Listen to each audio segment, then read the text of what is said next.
en el que tan importantes son los textos, las películas, como el contexto que los ha producido y como los sistemas de recepción. El texto cinematográfico se caracteriza por la coexistencia de los elementos propios de la representación y de la narración. Para abordar la cuestión de la representación cinematográfica es fundamental conocer los códigos que dotan de significación al discurso cinematográfico, los cuales son decisivos en el momento de establecer un determinado modelo representativo.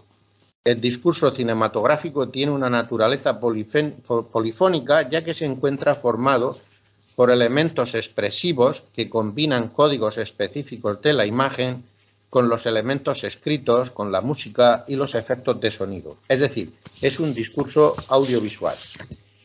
Cualquier narración es un discurso que se opone al mundo real. Pero para llegar al estudio de una película, las ideas de historia, relato, narración y diégesis son fundamentales. Al intentar definir los componentes básicos de cualquier narración, los diversos teóricos de su estudio parten fundamentalmente de la oposición entre lo contado y la forma como es contado. Desde el punto de vista de una película sería más correcto decir desde lo mostrado. La historia es el contenido de la narración que viene determinado por la cadena de acontecimientos establecidos bajo la lógica de la causa y del efecto, o podríamos decir también de la justaposición. Esta separación determina que la historia sea considerada como el qué de la narración, mientras que el discurso determina la forma como la historia será mostrada.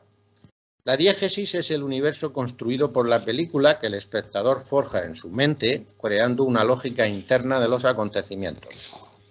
Tradicionalmente, la teoría de la comunicación ha prestado más interés al emisor y al mensaje que al receptor. Sin embargo, esta tendencia se ha ido modificando sustancialmente en el transcurso de los años, hasta el punto de reconocer que un lector participa activamente en la interpretación de un texto y no es un simple receptor pasivo de los significados previstos por el autor. Las teorías de la recepción han dejado de considerar al espectador como una entidad abstracta para poner de manifiesto que, aparte de capacidades perceptivas, los individuos disponemos de unos saberes, afectos, creencias y de la pertenencia a una clase, época, cultura, etc. Estos estudios ponen de manifiesto que los textos de los medios son polisémicos y por ello están abiertos a múltiples interpretaciones. El público tiene un papel activo en el proceso de significación. Una película no se puede considerar un universo cerrado, es una estructura dinámica que propicia un diálogo entre ella y el espectador. Este diálogo está condicionado por la experiencia de ese espectador, por lo que se espera de la obra, por sus conocimientos y las informaciones previas. Este proceso varía sustancialmente según cuáles sean las características particulares del sujeto espectador, su psicología, su pertenencia a una clase, etc. Desde una orientación más sociológica, la interpretación de los textos es un acto cultural o social más que estrictamente individual. Casi siempre la visión de una película afecta al mundo privado y sentimental de las personas. Por ello, las estrategias adoptadas deben aprovechar el caudal de sensaciones y emociones que provoca la contemplación de una película. En primer lugar, resulta sumamente importante dejar vía libre a la expresión de las emociones que han sido capaces de generar la película. Para garantizar la máxima libertad de expresión, es recomendable que los espectadores sepan que su interpretación no tiene por qué coincidir necesariamente con la que pudo tener el autor en mente a la hora de comunicar. Ello no significa que se rechacen la racionalidad y los procesos argumentativos como instrumentos a través de los cuales es posible reflexionar sobre la película y extraer un conocimiento significativo. Además, hay que desterrar la creencia de que el estudio profundo y reflexivo de una película representa una seria amenaza al placer que normalmente experimentamos como espectadores. Más bien al contrario, Pues una de las finalidades del estudio de la película es la de producir un placer a quien la estudia de forma mucho más sutil e íntima que aquellas personas que no recurren a ningún rudimento de análisis ni de práctica cinematográfica. Un hándicap importante para el análisis de una película consiste en creer que es posible acceder a lo que ha querido expresar quien la ha realizado. Según esta perspectiva, el análisis consistiría en la elaboración de un doble proceso. En primer lugar, habría que identificar cuáles son las principales ideas que el autor ha querido comunicar con la película y, en segundo lugar, deberíamos averiguar cuáles han sido los recursos específicos que ha utilizado para alcanzar tal fin.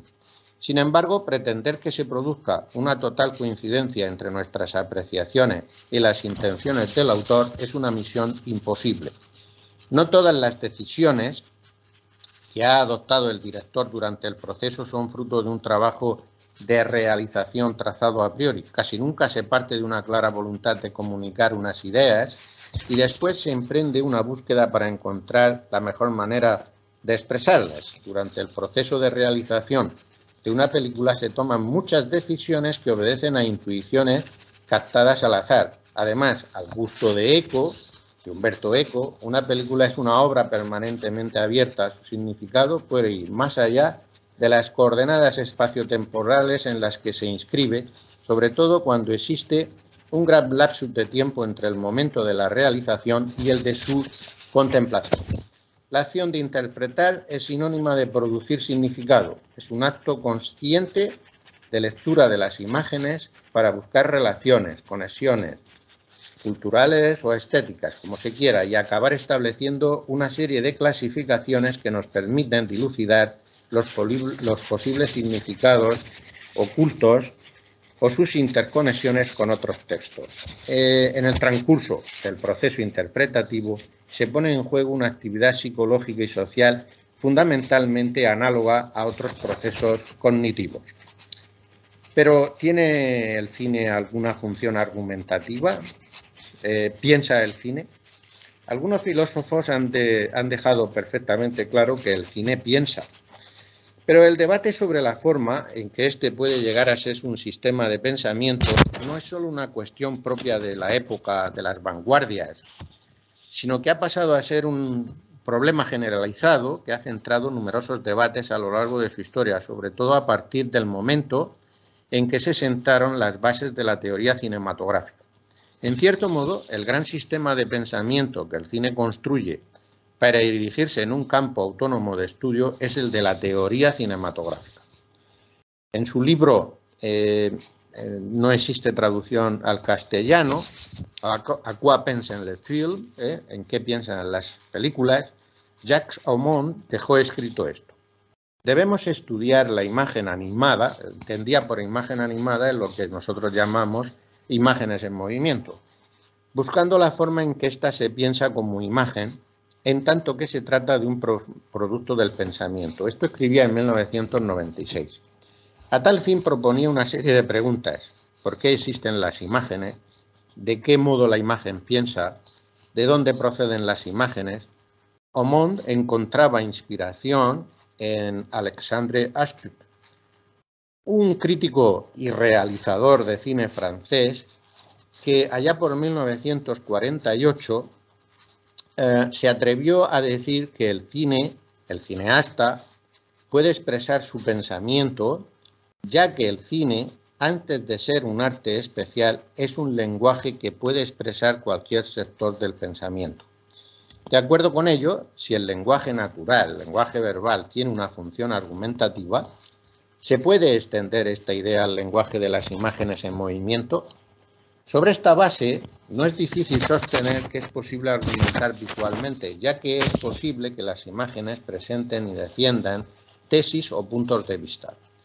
Si es posible reconstruir a partir de una imagen en movimiento una razón para aceptar o para creer una proposición o para modificar una creencia o incluso una acción, es decir, si el significado de una imagen se puede reconstruir presentando o defendiendo una tesis o un punto de vista, se debe considerar como un argumento visual. Más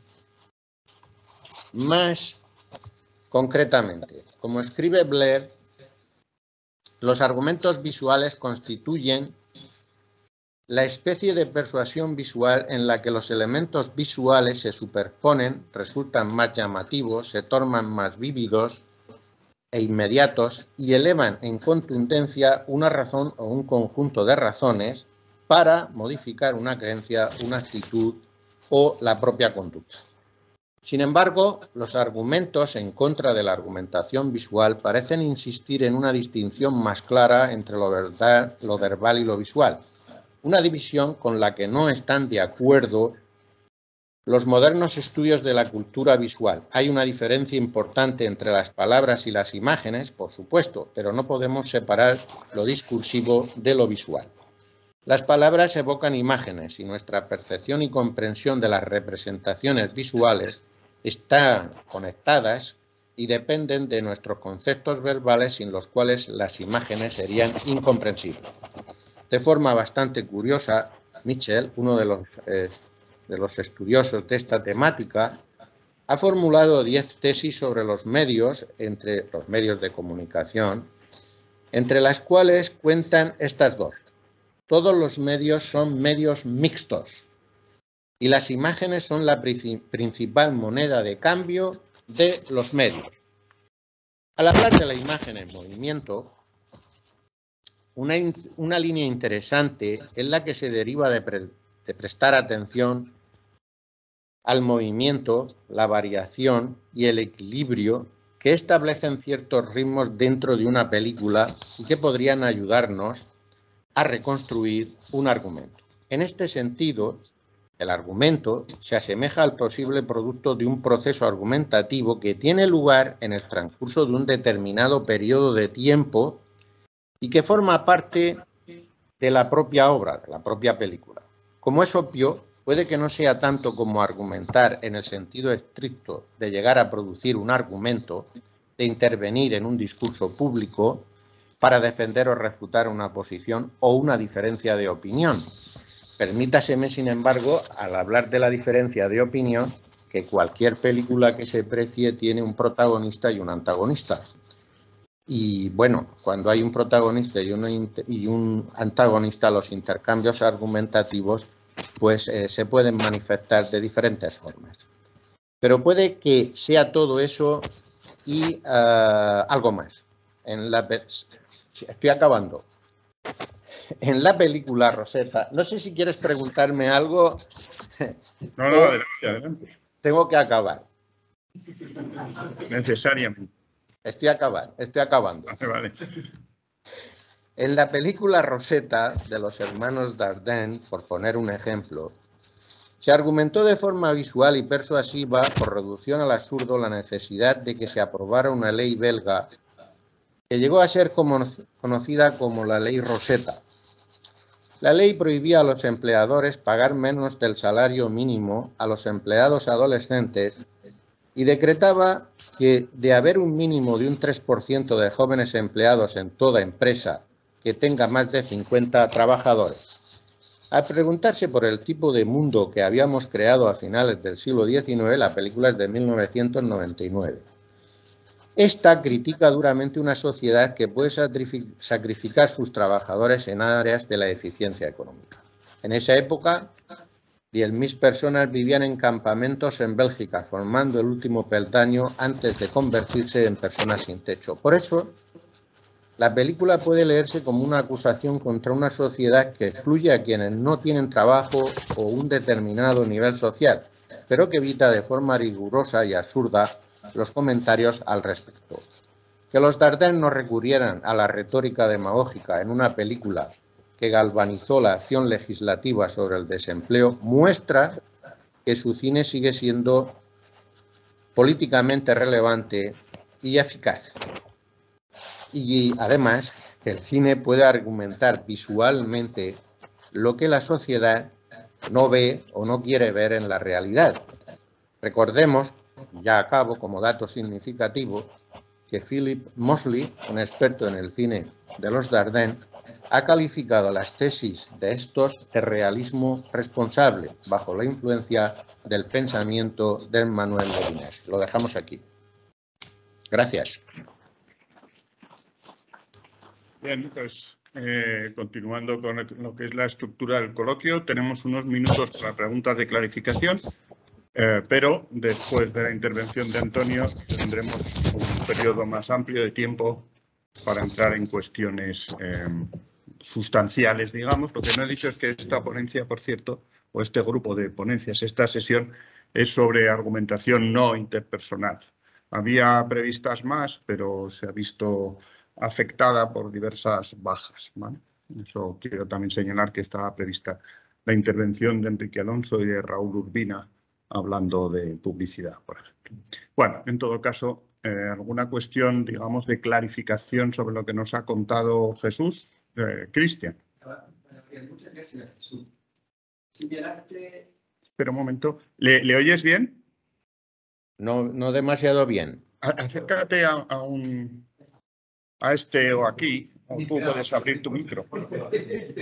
Vale. Hola, Jesús, muchas gracias. Gracias. No oigo nada.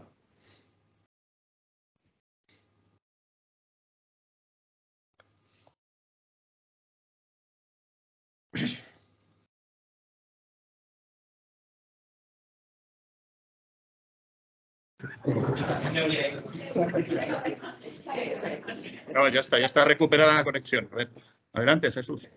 No he oído nada. A ver, no he oído nada. Voy a tratar de resumir la pregunta. La pregunta de Cristian era ¿qué evoca la palabra confianza? Imagen. Imagen. La palabra imagen. Cuando hablo de imagen... Un segundo, es que se ha puesto del otro lado de la barrera. A ver, Jesús. Has señalado en tu discurso las palabras evocan imágenes. Te consulto clarificatoriamente. ¿Qué imagen evoca la palabra confianza? A ver, bueno, la pregunta es ininteligible, pero habrá sido un lapsus.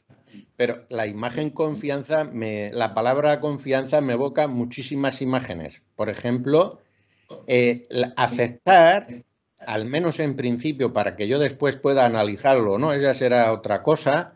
Por ejemplo, cuando veo pues, una determinada película, conozco al realizador, he visto otras películas de él, conozco su trayectoria y a consecuencia de ello creo que lo que me está proponiendo en la película es algo que vale la pena, por ejemplo, analizar o incluso aceptar. He mencionado a los hermanos Dardenne. Desde la primera película que vi de ellos no he dejado de asistir al cine a ver sus películas, precisamente por la confianza que me ofrecen las imágenes del cine de los Dardenne. E insisto, cuando hablo de imagen, hablo de imágenes en movimiento. Si en algún momento no he dicho imagen en movimiento y he dicho imagen, pues hay que entender como imagen en movimiento. Muy bien, muchas gracias.